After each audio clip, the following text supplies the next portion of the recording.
What's going on, you guys? Welcome back to DG Footy. Make sure to go ahead and check out the socials at _diagrams on Twitter, like the video, and subscribe to the channel. We're going to go ahead and hop straight into the news because Harry Maguire is to be charged with aggravated assault after an alleged altercation on holiday in Greece, local police have stated. So it seems like Harry Maguire was with two of his friends on holiday in Greece. A couple other Manchester United players were there, but they were with him during the day at a party or something. And they were not with him during this incident. But it looks like Harry Maguire is being at least arrested as a suspect. So they're going to have to go ahead and resolve that. Manchester United has probably some of the best lawyers in the world, so I'm not super concerned. But it's one of those things where I'm looking at Maguire and thinking, you need to do better. There's absolutely no excuse for being in this situation. So, I mean, I don't even know what to say on that. It's pretty disappointing, even if he was just breaking up a fight between his friends and some other lads, as I would say, because apparently the other guys, the other party in this altercation were also English. So I don't know what's happening there, but either way, Harry, super disappointing, man. Super disappointing. And yeah, I mean, there's really nothing else to be said right now because it did just come out recently as last night for some of you, but probably around midnight for me. So, yep, disappointing for sure. Manchester United renew Gabriel talks.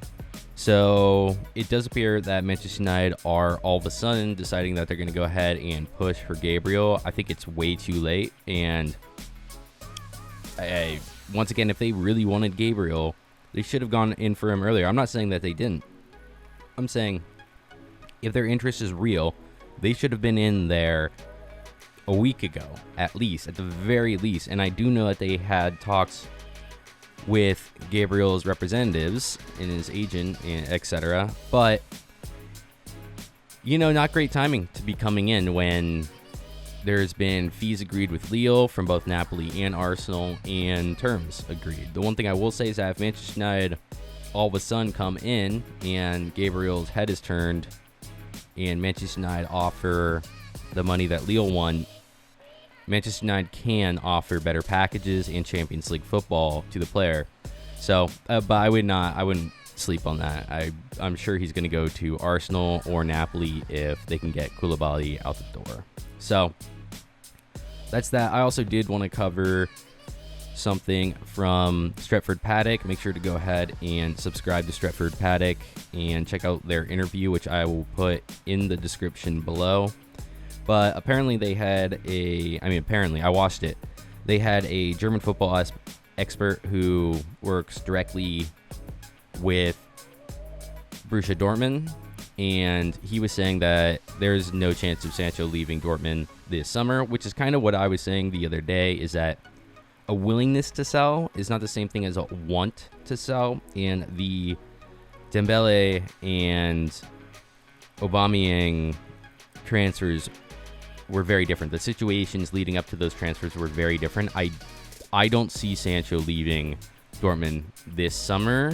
That being said, you know, you come in with a large cash offer, anything can happen. But at this point, this is my opinion, I think that Manchester United should just move on and get players in the door because they are wasting too much time at this point. And I'm not like the other United fans saying, oh, well, you know, it's all gone to shit and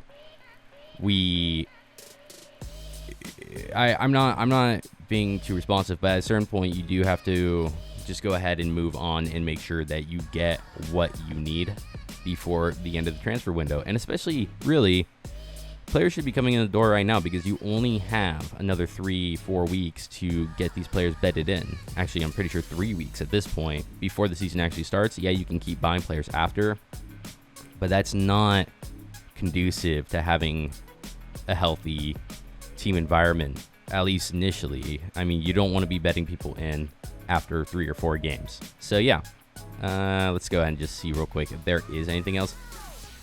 Marcus Rojo back in training. I think that we're still trying to sell him on. That'd be good if we could get him out the door. And I'm sure that there will be interested parties, but you know, as it always is with Manchester United players, the salary is always a point of contention. So it's hard to get rid of our players. But you know what? I also think that unless we can get more people in, especially defenders, we can't really be letting people go. Though I don't think Rojo will get any game time regardless. So might as well just go ahead and move him on. That's right. You can catch the Inter Milan and Sevilla game on CBS All Access here in the U.S. That will be noon Pacific Standard Time, 8 o'clock in England, and 3 o'clock East Coast or whatever. So, yep, if you want to go ahead and catch that, that is on today. And then the Champions League final will be on Sunday as well. So, more interested in Champions League final, but I'm definitely going to watch the Europa League final today. Let's go ahead and step into Arsenal. Arsenal have 15 million bid rejected for Benfica midfielder, 26-year-old Gabriel Perez is a long-term target. I don't know anything about him. Maybe you guys can tell me something about him. No. Ray Parler outlines why Pierre-Emerick Aubameyang's contract decision is a big one for Arsenal. I'm sure he'll be signing that, by the way. I mean, I'm sure that you all are as well, but that's massive for sure. 25 goals a season is nothing to be taken lightly. So, you got to keep those people around, those players around. Willian says Abba has to stay at Arsenal. Well, he doesn't have to, but, well, actually, he kind of does because no one's going to buy him, so. But either way, I think he wants to, so.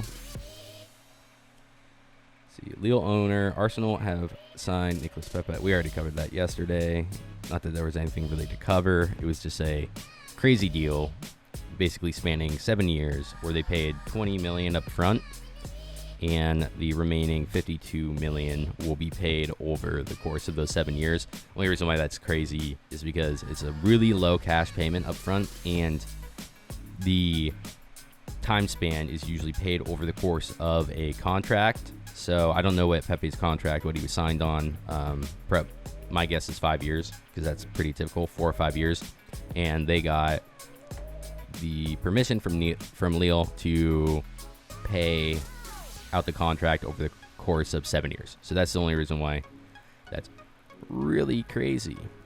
Chelsea seriously considering Thiago Silva. I've already given my opinion on this on other videos. I think that he'd be a great purchase for free for Thiago Silva, pending the kind of contract that he actually wants, which could be outrageous, but I don't think it will be. I might take Thiago Silva on a 2-year with reasonable salary, So just have to see that. Chelsea in advance talk. It looks like that's starting to hot up. I think that's great signing. So nothing to say there really, except for that would be good. Real Madrid won $30 million, 25 million euros for Sergio Reguilon.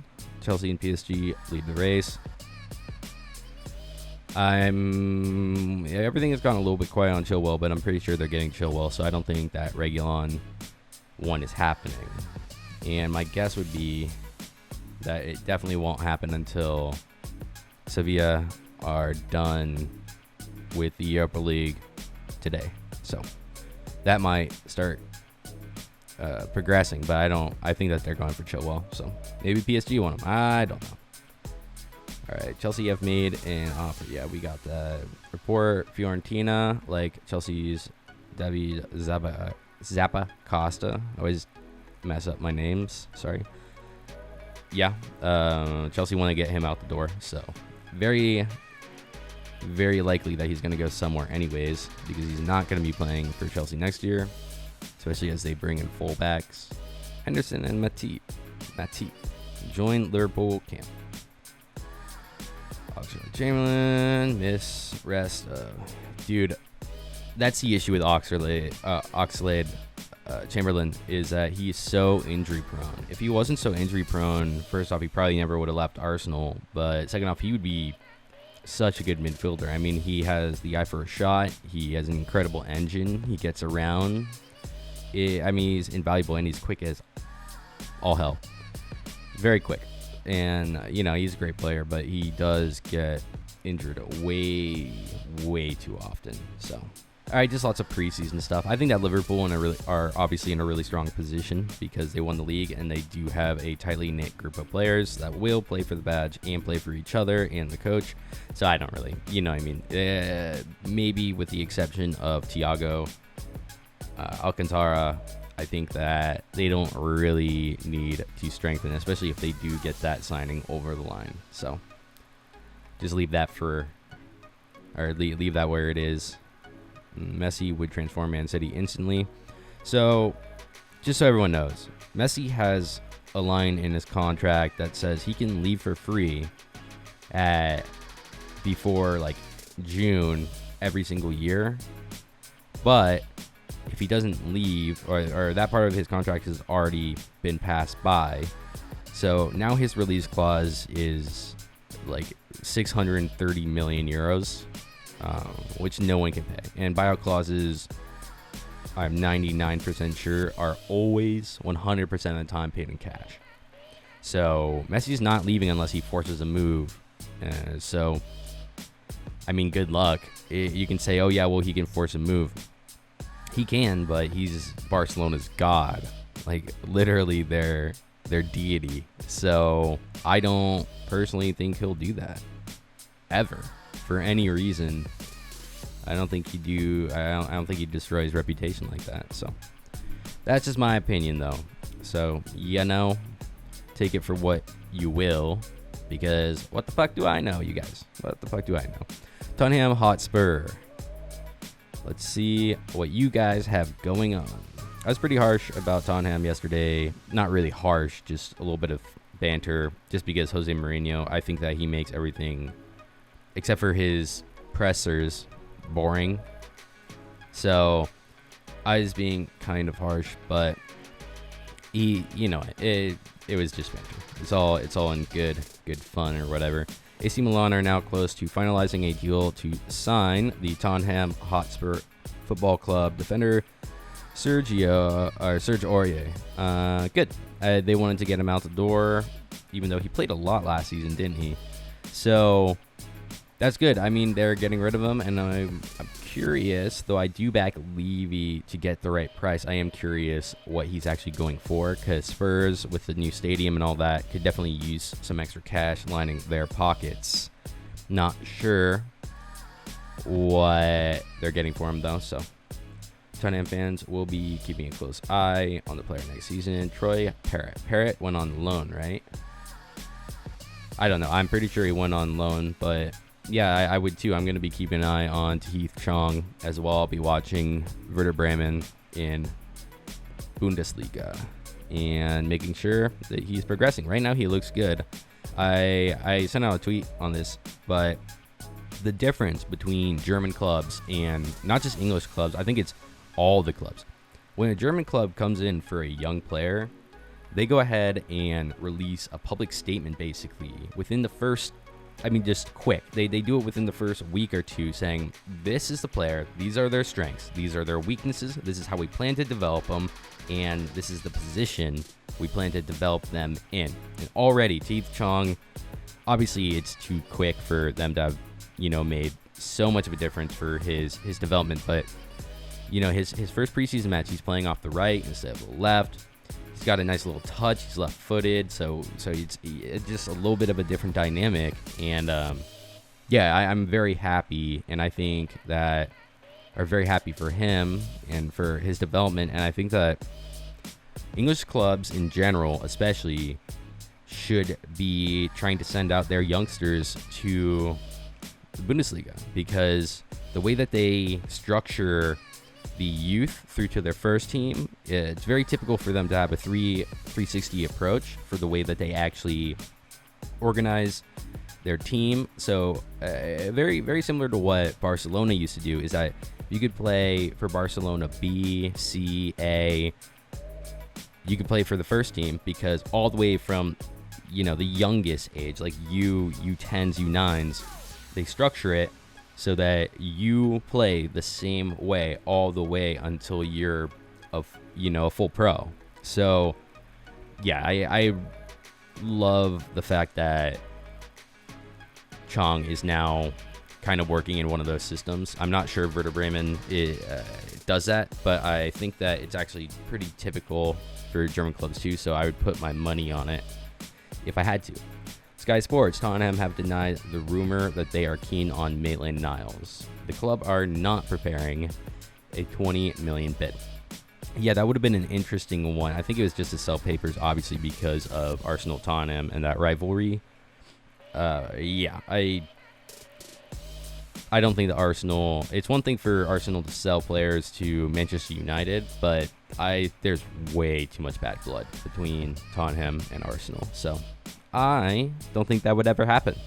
And that's going to go ahead and round it up. Make sure to go ahead and check out the socials at _diagrams on Twitter. Like the video and subscribe to the channel. And I will catch you guys all later. Peace.